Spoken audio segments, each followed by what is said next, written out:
Hello guys, welcome back to the video. Today we are reacting to Game Theory, the secret mastermind of Marvel Strike Force by the Game Theory. So I will expect on 3, 2, 1, let's react. Thanks to Marvel Strike Force for sponsoring today's video.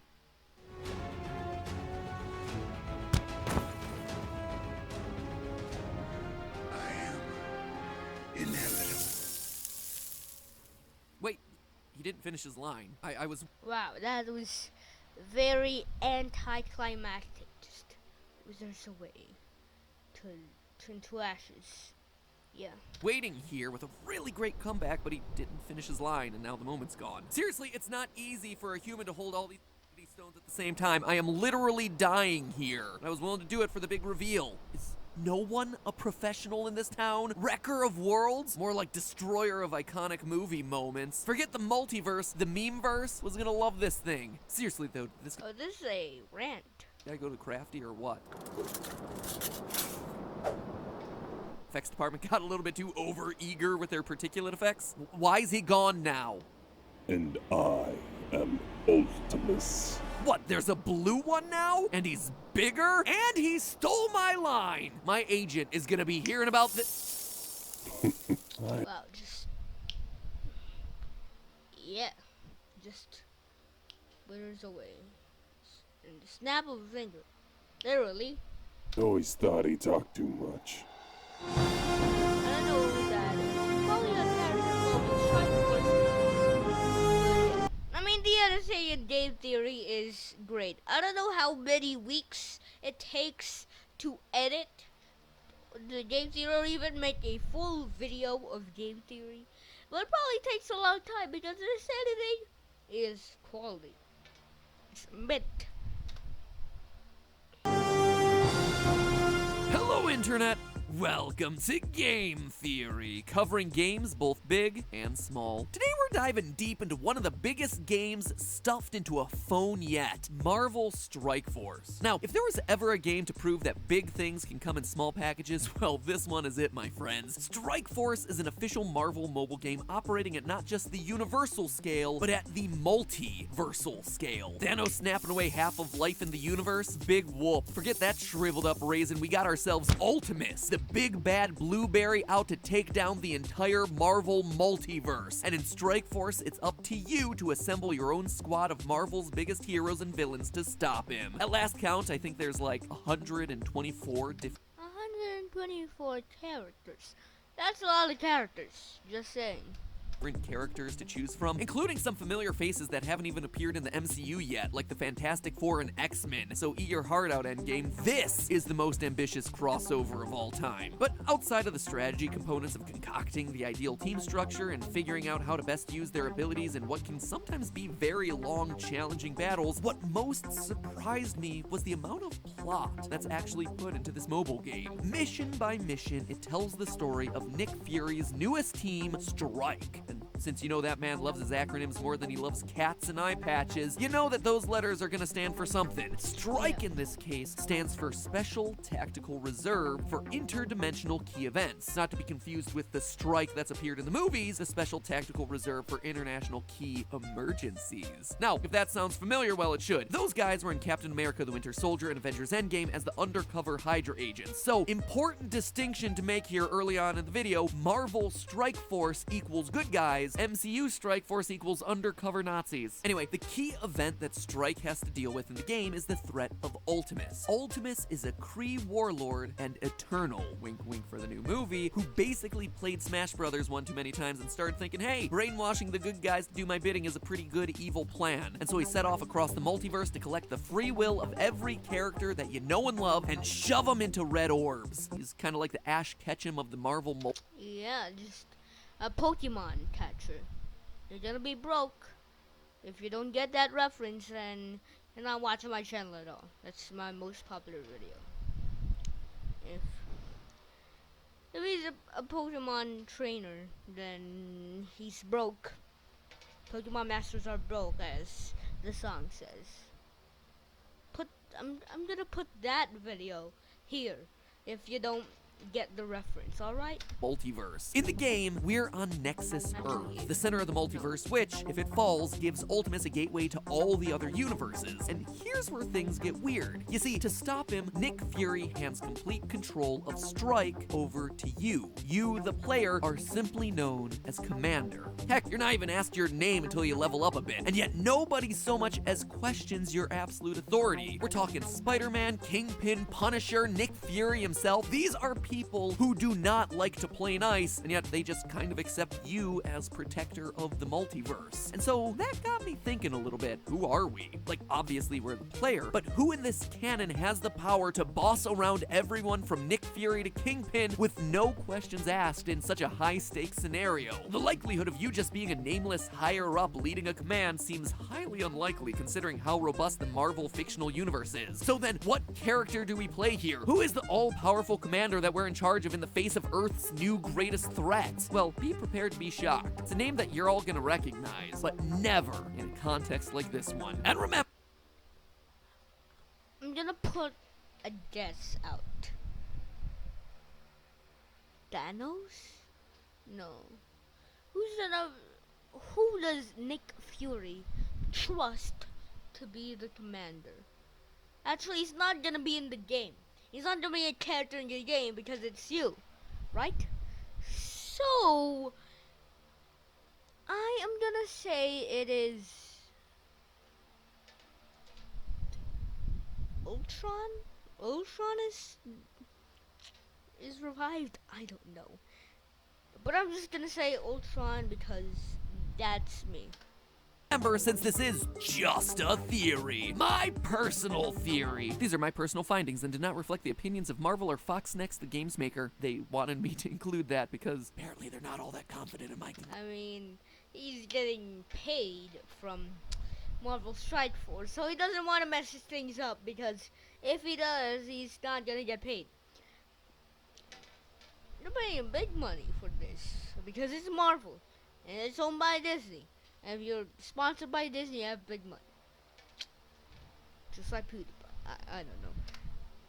Conclusions. Knowing that we were a commander of some kind, I started in the most obvious place, looking at all the characters from the comics universe with Commander in their title. Commander A, Commander America, Commander Kraken, and Commander Cypher. And all of them washed out pretty darn quickly. Commander Kraken was pretty easy to discount considering he's dead. Well, most likely. He's been shot, confirmed dead in the underworld, and has also been killed off again in an ironic twist by his namesake, a Kraken. Which honestly is too bad because this guy is a pirate with a rocket peg leg and a laser cutlass. I mean, there's 3 on his hook. There's 3 hooks on his hand, which symbolizes he's not a Captain Hook. He's Captain Kraken.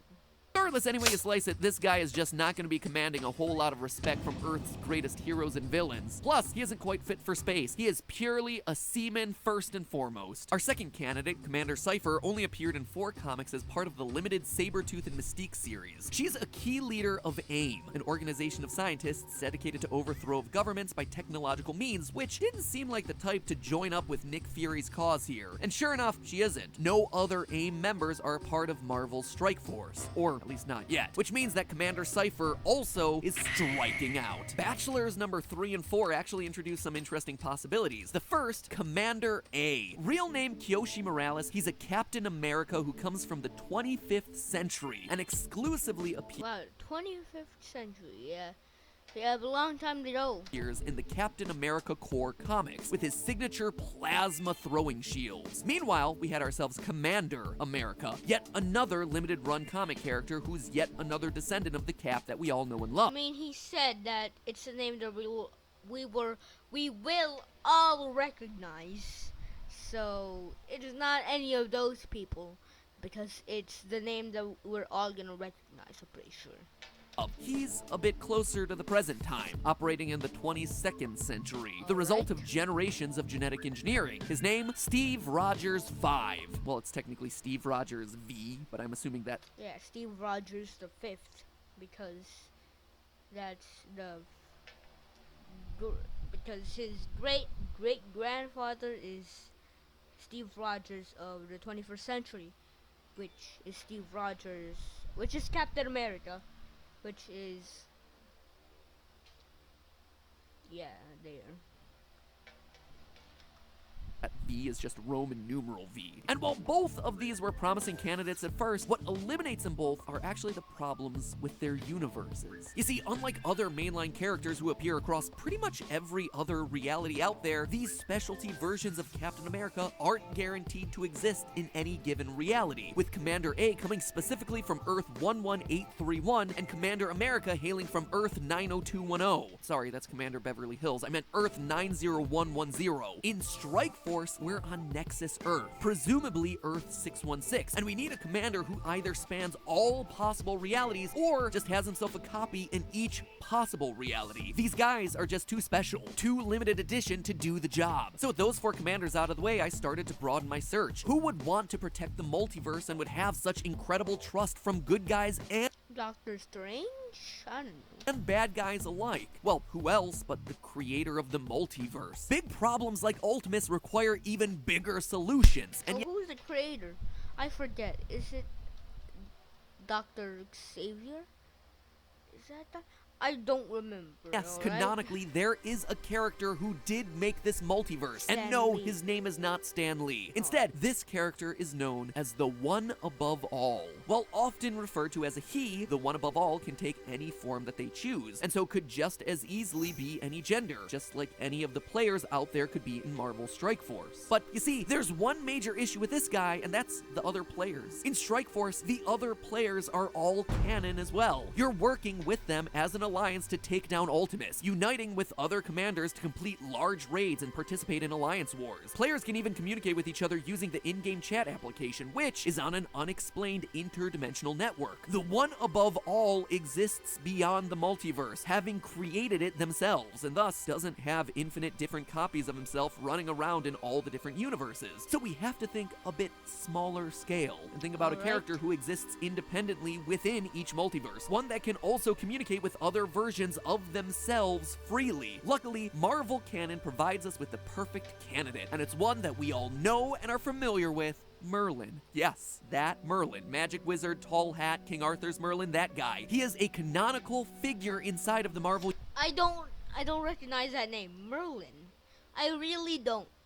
Am I supposed to recognize that name? Because I don't. And I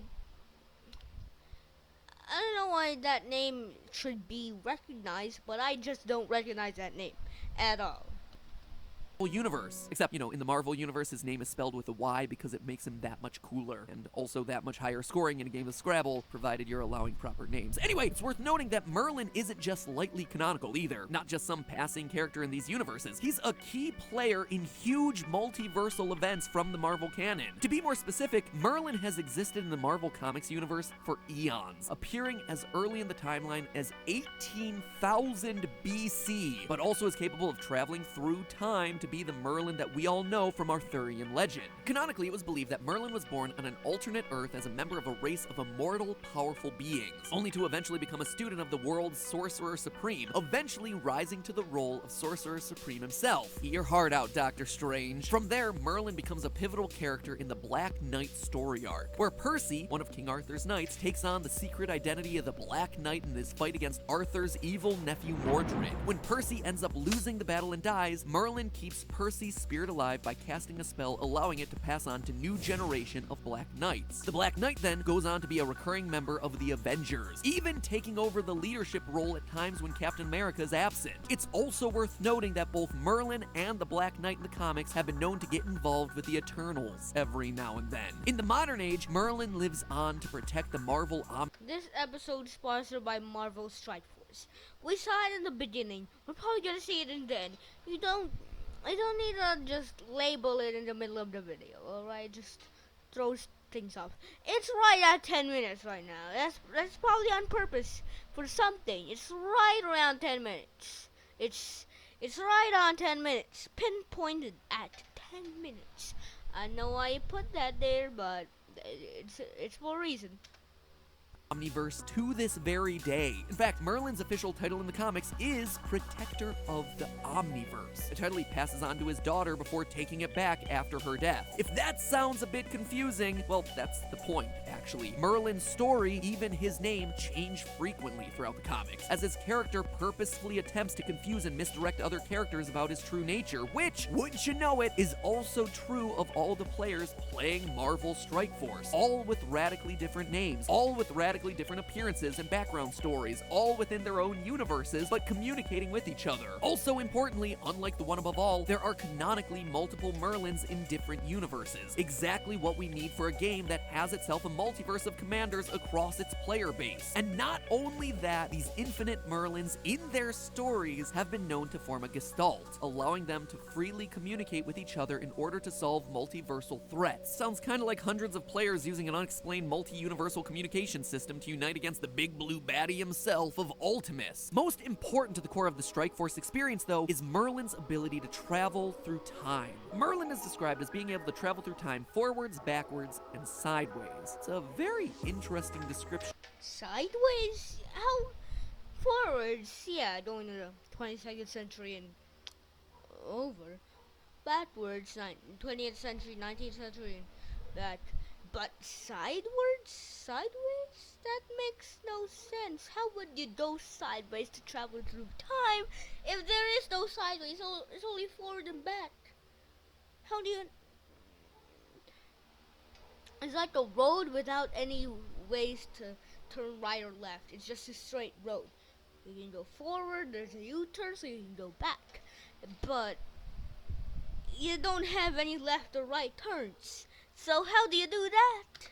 Of traveling through time, but one that actually makes sense in the context of Strike Force. You see, in Strike Force, a few different campaigns play out simultaneously. The primary Heroes Assemble campaign starts just before the Villains United campaign, but it's clear that they're not totally in sync with one another. At the end of the third chapter of Heroes Assemble, Nick Fury gets stuck on the wrong end of an interdimensional portal and gets himself captured. This launches an entirely new Nexus campaign to save Nick Fury, so the player can freely play across any of these three ongoing campaigns at their own pace. But that also means that sometimes Nick Fury will simultaneously be captured in an alternate dimension while also giving orders during the Villains United campaign. That doesn't make a whole lot of sense, right? To a human shield agent, this would be madness. But to Merlin, this kind of convolution of time and space is just his bread and butter. Merlin is one of the very few characters of the Marvel Universe who has such masterful control over time. Time travel comes into effect again as you have the option to replay old battles for rewards. Clearly, going back in time to redo a battle isn't something within the capacity of S.H.I.E.L.D., nor is it within the capacity of most of the franchise's heroes. I mean, it could be Doctor Strange, but he's already a It still doesn't explain how he travels through time sideways. I still don't get it, how he travels through time sideways. I still don't know. Which, if you travel through time, you don't want to travel through time sideways. Traveling through time is already okay for you. But you need to travel through time sideways, which I'm pretty sure is impossible. If you have time travel powers, is that possible? I don't know. I don't know anything, but I do. usable character amongst the game's 100+ character roster, so it's not him. Merlin, on the other hand, is not only an important, well-known figure, he doesn't appear in the character roster, leaving him open to be the secret identity of us, the player character. Even things that are less about plot but more obviously about standard gameplay actually start to make more in-universe sense if Merlin is the character that we're controlling. As you travel through your campaigns and raids, you have the ability to see what's coming down the line. In the campaign, you get to see all the information about your upcoming fight's opponents. In raids, you have a clear vision from the get-go of all the enemies that you're going to have to fight along the way, right down to their power rating so you know exactly how strong they are. That is non-trivial information, as you can decide what paths to go down based on what enemies your team is more likely to be taking down. And wouldn't you know it, Merlin, in addition to being a multiversal being with time travel abilities, also happens to be gifted with foresight. He's able to look into the future and get the details that no one else is gonna have. In the end, it is so obvious to me, and to you I'm sure, that I have overthought this game. This is my own personal... Yeah, you have definitely overthought this game, but you were sponsored to do it, so you got money, you got paid. Yep. headcanon, and honestly, there's a lot of evidence to back it up. In the end, there's not really one key element that lets you know that you're Merlin, but instead, it's a series of hints and clues that can only align to one character. One across the hundreds of characters that have appeared in the Marvel franchise over the decades. The multiversal nature of the Commander character limits our selection massively from the get-go, but once you also factor in the natural cross-universal communication systems, the time travel, the foresight not already appearing in the roster of playable characters in this game, only Merlin checks all of those boxes. As the protector of the Omniverse, Merlin is exactly the person to call when a threat like Ultimus shows up trying to take it all over. He's capable of commanding the respect of both heroes and villains, while being one of the only characters in the Marvel system to get away with giving orders to Nick Fury himself. But Merlin is also limited. He's not some godlike entity that can change the nature of the game itself, but he's a player in it. His enigmatic nature makes him a perfect chameleon who could be represented by any one of us playing the game, and he's been known to pass on the protector of the Omniverse title to others, like his own daughter. But today, it looks as though he's passed on the power to us, trading in a magic wand for a magic smartphone. Fingers crossed that we don't let that universe down. But hey, that's just a theory. My personal theory. These are my findings and do not reflect the opinions of Marvel or Fox Next, the game's Alright. maker. Thanks again to Marvel Strike Force for sponsoring today's video. If you're interested in squad-based strategy games with See ya guys, thanks for watching, and of course, peace out, peace.